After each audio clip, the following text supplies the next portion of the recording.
Best of r/entitled parents episode 93. Subscribe for Reddit videos daily. Warning, there are a couple racial stereotypes in here. I've tried to keep it clean. I'm just recounting the story as it happened.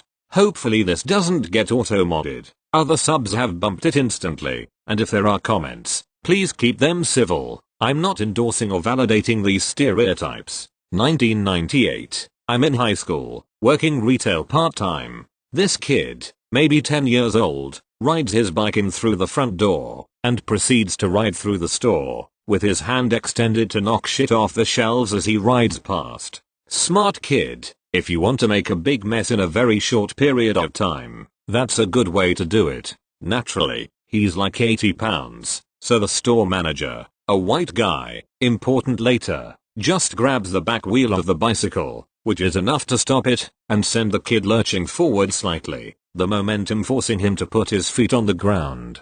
Manager takes the bike and locks it in his office and says, "You can have it back when your parents come to pick it up." Pretty reasonable. He didn't get the police involved or anything.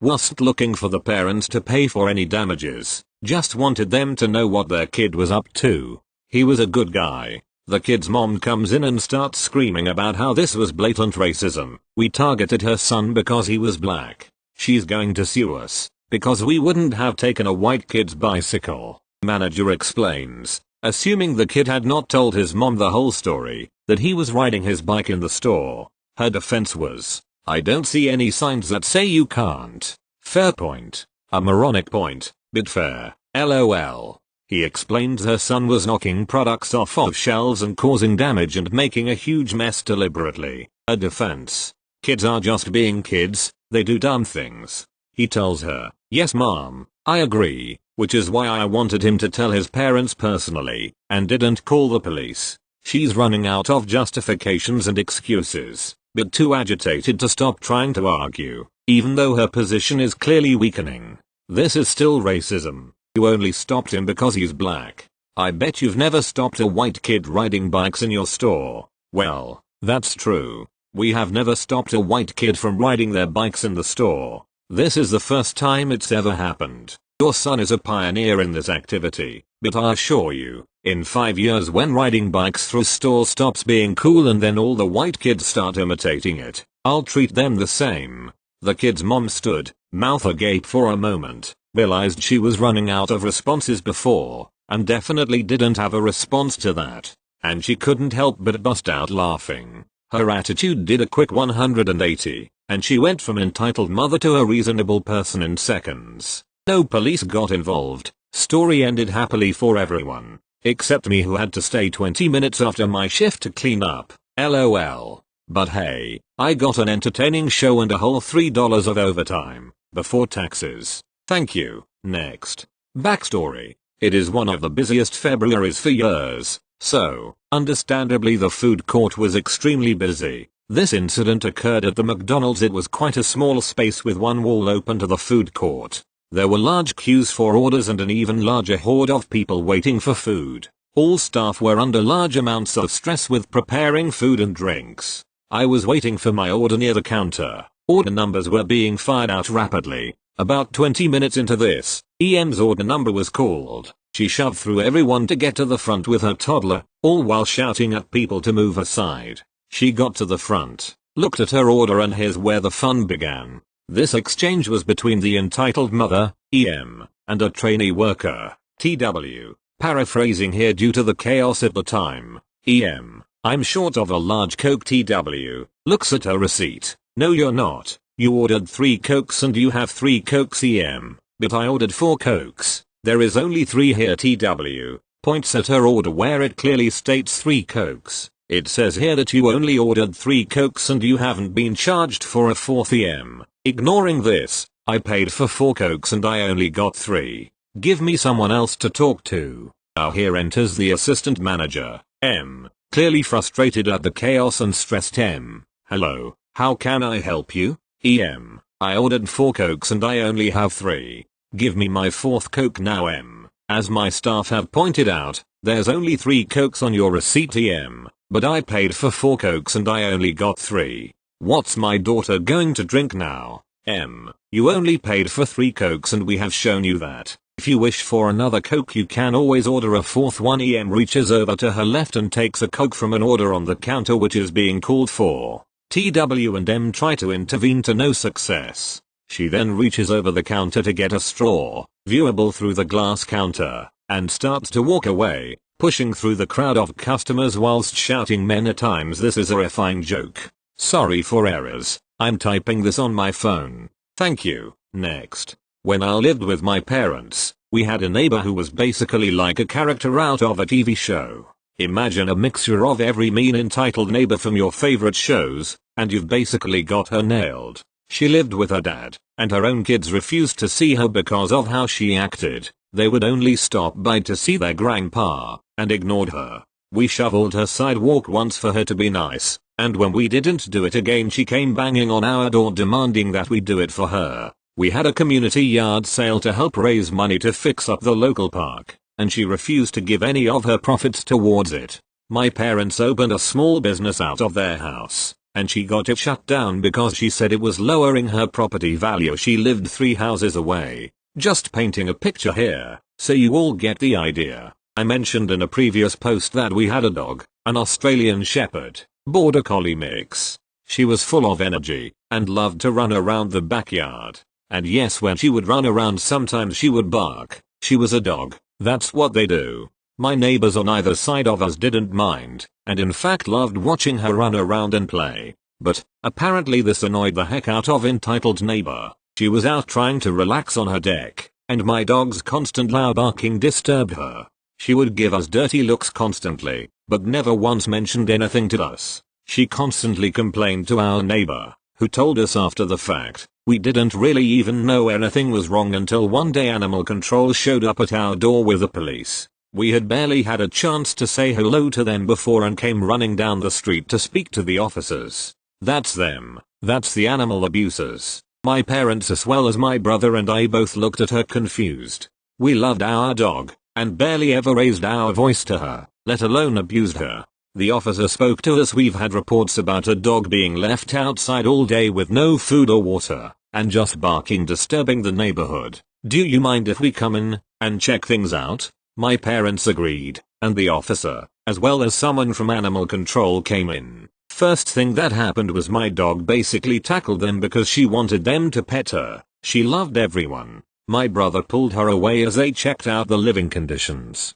They checked her food/water dishes and saw both were full. She never gorged herself, just ate a little when she was hungry. They asked to check the backyard, and unfortunately for us this was the worst time for them to check it, because all the snow had just melted. Any dog owner knows what the backyard is like after the snow melts. All the poop you could ignore because of the snow was now just sitting there, and it looked like you hadn't cleaned in a month, because technically you hadn't. They took note of this mess, and luckily for us that was our only violation they could see. They told us to clean up the backyard, and to try to stop her from barking and disturbing the neighbors, like we could. They said they would be stopping by for a few surprise inspections in the next few months as well, and did not like this, and we could see her on her deck with binoculars taking notes over the next few weeks. We'd just wave if we were out there too. Luckily the next few inspections went great, and our dog never got taken away. Unfortunately our dog passed away a few months later from complications due to diabetes, and I moved away for school a few months after that. To my knowledge and is still there, still causing trouble for the neighborhood, so buyers beware. Thank you. Next. Backstory. I took my 3-year-old for a ride on her bike to the park, which has a large flat area so I can teach her to ride without training wheels. Cast. Me, EP, entitled parent. 3. My daughter, K, entitled parent, kid who is intellectually disabled and nothing here is his fault. I'm going to leave a lot of detailed interaction out just for ease of writing. Watching my 3-year ride. Enter EP. Hi, I might just have a question. Would it be alright if my son could have a ride of the bike? Me, yeah sure. Once my 3 is finished, she loves riding her bike. She'll wanna go on the swing and you can use the bike. EP, awesome. Thank you. EP then sits with her child and watches my daughter, who is only 3 and is clearly having the time of her life, just riding in large circles and saying bye dad. I'm off to school, typical 3-yo stuff. EP then approaches me after 5 minutes. Is she going to be done soon? We have to leave in a few minutes. I was a bit speechless because I'm literally just watching my 3 ride her bike and it's the only reason we're here. Okay, I'll see if she's ready to hop off. I then ask my 3 if she's ready to go on the swing or play on the playground equipment. 3, no, I'm riding. I asked a few more times if she wanted to go play and let this boy have a ride, but she's 3 and wanted to ride. I have no issue with the stranger's kid having a ride while we play, but my 3 is obviously happy and I'm not arguing with her because, well, why should I make my 3 have a full-blown tantrum over this? I said to EP, I'm really sorry. She's only interested in riding right now, but once she's done you can borrow it. EP, excuse me? You just said my son could ride the bike. He has a disability and would just like to learn to ride. Me, visible confusion. Yes, he can, but if I take her off the bike she's going to have a temper tantrum. EP, so? It won't last long. She'll be okay. Just take her to the play equipment and let my son have a ride. Me, look, I'm not trying to be a prick, but that's not how it works. EP, you're an asshole. This is bullshit. You said he could have a ride. Can you just let him ride the bike? At this point I just thought, fuck this. I said, look, I'm not going to upset my daughter over something so stupid. Why don't you buy your son his own bike? Well, the look on her face was like I just shit into her dead father's ashes and mixed them into a cocktail. EP, tell your daughter to get off and go play somewhere else. You're her dad. You're in charge of her. At that I simply said, you're right. I'm in charge. No one is riding the bike except 3. EP then stormed off with K while screaming back at me, calling me all sorts of names, and I am just sitting here like, what the fuck is happening? I mean, I get the kid wanted to have a ride. He seemed like a good kid. He never complained. He was just there with his crazy mum. About 3 minutes later a car drives past and it's the mum just screaming her tits off at me. You're this. You're that. Typical white trash stuff, which surprised me because she seemed really nice at first. At least she never verbally involved my daughter, I guess, but I'm still sitting here thinking, who raised this woman? Why isn't she medicated? Who, in their right mind, would have willingly procreated with her? Anyway, that's it. My daughter is now playing on the other equipment and still having the time of her life. Thank you. Next. My anti-vaccine family. This post is about my sometimes insane mother and my pretty cool stepdad. So my mom is a severe anti-vaxxer, saying if I get vaccines I will be disowned and so on. She has suggested moving because of vaccine laws, and I have told her I am staying with my dad if that happens. She believes every disease is recreated, it's just created in a lab. She was saying the vaccine for corona was made so quickly because it was made in a lab, the virus. So my baby sisters, 3/4RN, were born into the world and have not been vaccinated, and they get sick a lot. My mom always shows me those kid gets vaccine, gets paralyzed, or kid gets vaccine, now has autism, and also the kid vaccinated, now is dead. I have seen many medical discussions about this stuff with things like labor-inducing blood thickening CNC shit I know nothing about, but basically saying it's not vaccines, and my mom won't read one. My dad has offered to take me to get vaccines, but I hate shots. IDK, what to do? Should I tell my mom I got? Don't tell her, or just don't get me? I'll read your suggestions. Thanks for reading. TLDR, my mom is an anti-vaxxer and won't vaccinate her children, saying we will die/be disowned. Thank you. Next. To make a long story short, I was shopping around the mall one day and I came across a Jurassic Park electric fence metal plate. I bought it because I thought it was funny. Originally, I was going to hang it in my room. Then, I got the bright idea to hang it on my metal fence. Lots of neighborhood kids would go in my yard and mess with anything they could. They would often break things too. For example, I had to replace my floodlight 6 times over the course of 2 months. I repeatedly asked parents to keep their kids off my property. After I put the sign up, the kids stopped coming by and my things stopped being broken. Eventually, a parent started yelling at me because their kid was too scared to play in my yard. In so many words, I told her to piss off. Her kids weren't welcome in my yard. A couple hours later, a police officer was knocking on my door. He basically asked why I put the sign up and is it really electrified. No, my fence was never electrified. The sign was just to keep the kids away. They didn't make me take it down because it poses zero danger. Several parents have either said something about the sign or side-eyed me in the neighborhood.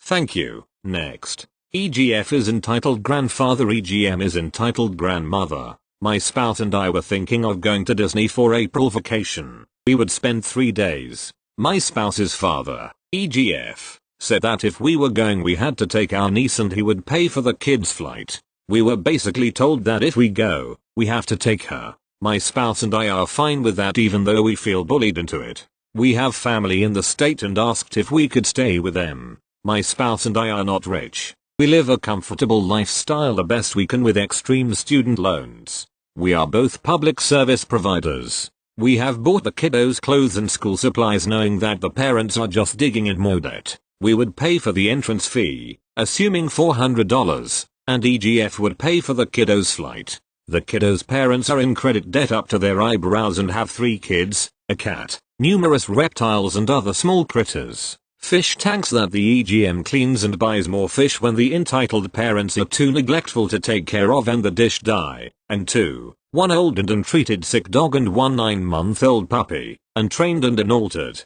puppy, and are adding a 3rd dog so the middle child has a dog of their own because the other dog's going to die soon. We wouldn't ask them to pay for the kiddo, maybe they would provide spending money, but I'm not sure of it. If we could stay with family, we could afford to cover the food, spending money and the entrance fees. This is already well beyond the budget we had planned for this. We would have to reallocate funds from our income to take the kiddo. When I spoke to EGM about asking the family in the state to let us crash 2 nights and 3 days, she said she refused to ask her family but refused to tell us that she wasn't going to ask until I cornered her inadvertently. I told her it was her husband's idea and that if we couldn't stay with family, we couldn't swing taking the kiddo financially. If we were going on our own, we would have stayed with friends who have an extra futon we could crash on. When I explained this, the EGM stated that we should just stop complaining. I hadn't even complained, and just take the kiddo and find a hotel for the 3 of us.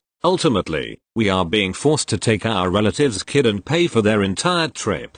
It looks like our trip is not going to happen.